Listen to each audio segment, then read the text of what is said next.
All right, welcome to Saturday versus Sunday. I'm Jon Barban, and the Iamaleava family is the gift that just keeps on giving in college football. So we're here.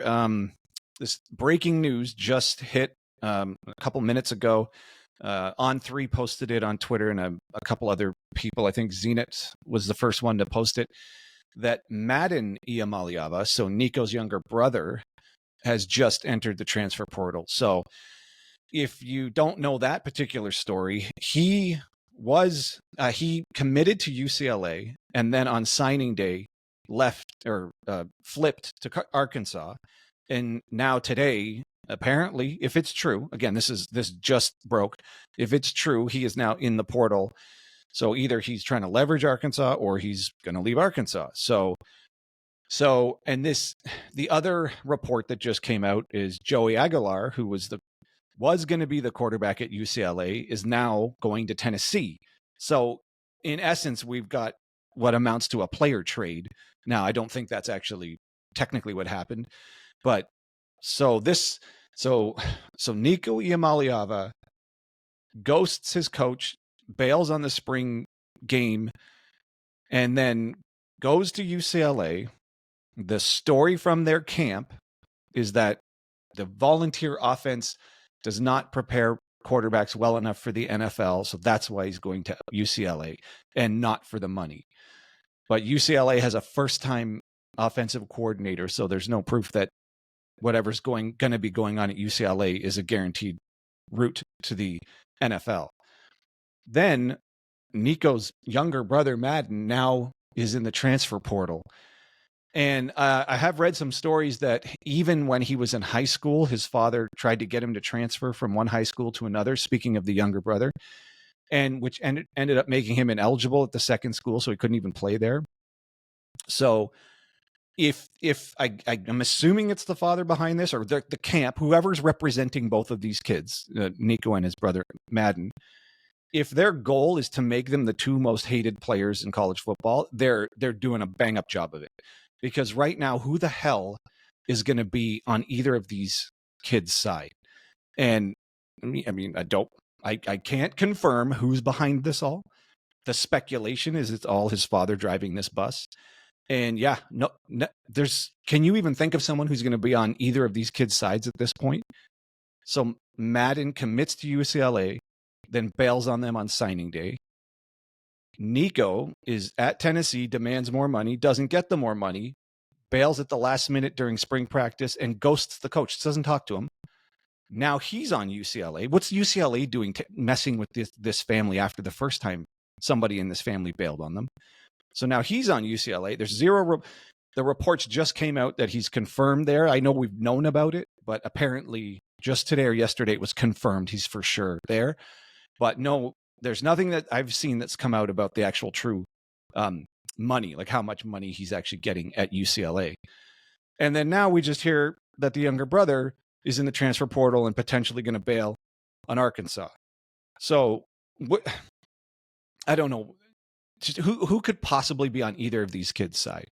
And on top of that, and why Tennessee gets the shirt today, is Joey Aguilar is now at Tennessee, and I think he's going to be probably the most beloved player in college football, beyond just volunteer fans. But this entire mess is so representative of the train wreck of a situation college football has put itself in, with the transfer portal and the NIL, and turning these kids into mercenaries that just go for the top dollar and just bail at any time. Loyalty's out the window. I don't know how any fan base can trust any player on any of their teams.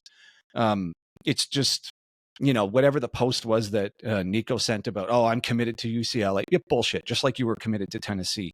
So how could anyone trust, at this point, how could anyone trust anything that comes out of either of these kids' mouths or whoever their representation is? So I don't know, man. It just sucks. This is such a bad look for college football. I really hope, Josh Pate mentioned this, I really hope this is the inflection point. Joel Klatt mentioned it too, that this has gotten so ugly and so distasteful, and so many of us that are college football diehard fans, I mean, this is the most distasteful situation I've seen in all, like, since I've been a fan, to the point where, like, I'm not going to say I don't want to watch, but God, I almost feel like a sucker that I am going to watch, given how much the way it's going, these kids and their representation, not just these two, but all of them are just shitting all over college football and the tradition of it all, and just showing that they're just mercenaries, they're just for money, and it's just, God, it's just killing the soul of the game right now. So I hope all of the people in positions of power and the coaches specifically and the administrators at all the big schools realize that the fans are just becoming more and more upset about this, and it's taking the shine off of college football, and it's taking a chunk out of college football's soul right now. So anyways, I just felt the need to post about this. The Iamaleava family is public enemy number one in college football. There's no way around that at this point. And I mean, does anybody, I don't know, put it in the comment section. Do any of you, are you going to be rooting for either of these guys, like UCLA fans? Or do you want this guy there? Wherever Madden ends up, if he stays on Arkansas fans, are you thrilled about a kid who's flipped from one school, already in the portal, hasn't played it down at your school? I mean, do these kids not realize that the public perception of them is as bad as it is right now? Like, does their father not realize that? Does no one realize that it's just such a terrible look on both of them? So, and again, it's not like we're talking about a kid who's the older brother, Nico. It's not like he just won the Heisman or anything like that. He had like an okay season at Tennessee, and the younger brother's hasn't played in college yet, so he hasn't proven anything. But the public perception is they are acting like they're better than everybody else, and they kind of seem like mercenaries at this point. And it's whether or not it's their decision. If you want to be completely charitable and say they're just being pushed around, whoever is pulling the strings and telling them what to do is missing the point of how much they're both going to be hated moving forward, which is what I think is going to happen here, which is totally unfortunate, because I'm sure they don't want that to happen or don't think that's happening, but that's for sure what's happening. So I don't know. Let me know what you think in the comments about this situation, and now both brothers seemingly just being maximum mercenaries. And like, how could anyone trust either of these guys at this point? Anyways, let me know what you think in the comments. Catch you later.